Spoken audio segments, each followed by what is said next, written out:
وقت ایسا تھا تمام آپس میں مل جل کر رہتے تھے. ڈاکٹر بپن چندرا کر کے ہیں, ان کی کتاب ہے فریڈم اسٹرگل. انہوں نے لکھا ہے کہ 1857 سے پہلے 1000 سال کے اندر اس ملک کے اندر کوئی بھی دنگا نہیں ہوا, کوئی قومی طوفان نہیں ہوا. اسی طرح مل جل کر سب رہے. ان کا جو کام وہ اہل سیاست جانے, ان کا جو کام وہ اہل سیاست جانے. میرا پیغام محبت ہے جہاں تک پہنچے.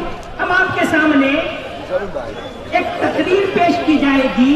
مولانا کو دور کر دوں, محمد علی جینا جو بدنام ہے ان کو تو سب یاد کرتے ہیں, اور محمد علی جوہر جنہوں نے اس سرزمین کو آزاد کرنے کے لیے جو آزادی کا سیکنڈ فیز شروع ہوا, جب میدان کار کے اندر سارے لوگ آئے, گاندھی جی آئے, سبھاش چندر بوس آئے, وہ دوسرا فیز اس کی شروعات کی تھی محمد علی جوہر نے.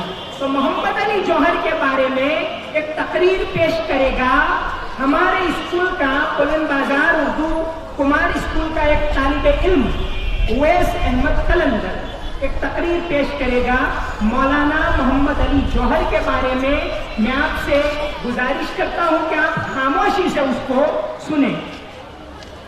سب سے پہلے محبت سے سلام کرتے ہیں, ہر اہل فضل کا ہم احترام کرتے ہیں. السلام علیکم. آج کے اس پور بہار مجلس میں جنگ آزادی کے ایک عظیم مجاہد مولانا محمد علی جوہر کے بارے میں گفتگو کروں گا. آپ کی ولادت 1878 میں رامپور میں ہوئی. دینی تعلیم حاصل کرنے کے بعد علی گڑھ سے BA مکمل کیا, پھر برطانیہ کی آکسفورڈ یونیورسٹی میں داخلہ لیا. 1902 میں آکسفورڈ سے لوٹا تو ان کو انگلش پر اہل زبان سے زیادہ قدرت حاصل تھی. چھوٹی عمر میں رامپور کے ایجوکیشن انسپکٹر بنے. پھر بڑودا کے والی کنور سنگھ گائیکواڑ نے ان کی قابلیت کو دیکھ کر اپنے یہاں آولا افسر مقرر کیا. 1910 میں نوکری سے استعفا دے کر خود کو آزادی کی جنگ کے لیے ہماتن گپ پکڑ دیا. 1911 میں کلکتہ سے کامریڈ اخبار شروع کیا. زبان اتنی میاری تھی کہ انگریز افسر اسے پڑھنے کو بہت سمجھتا تھا. عوامی بیداری کے لیے 1912 میں روزنامہ ہمدرد شروع کیا.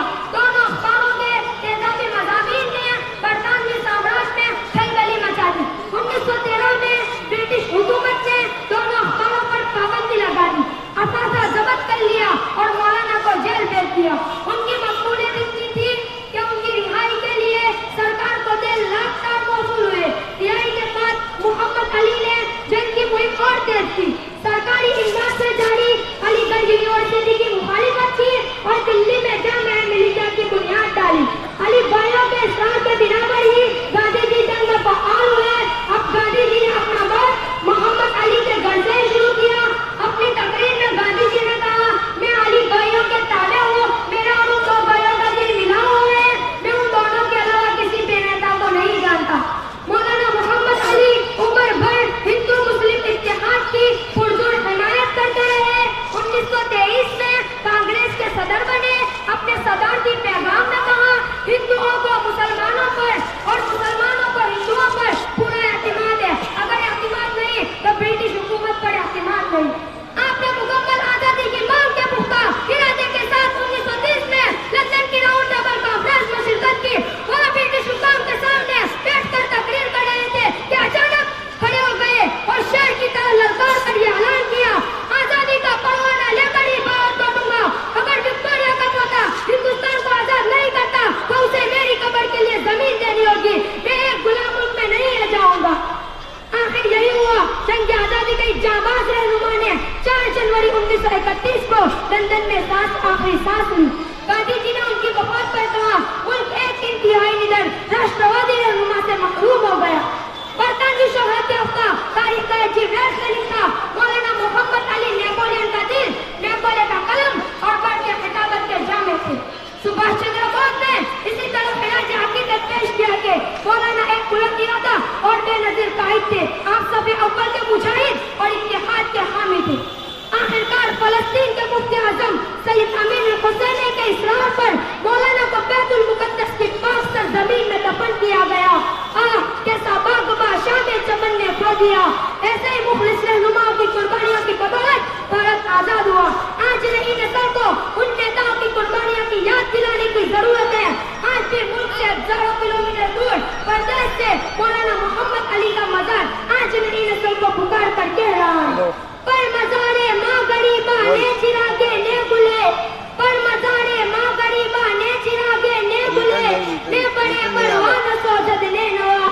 دوں خدا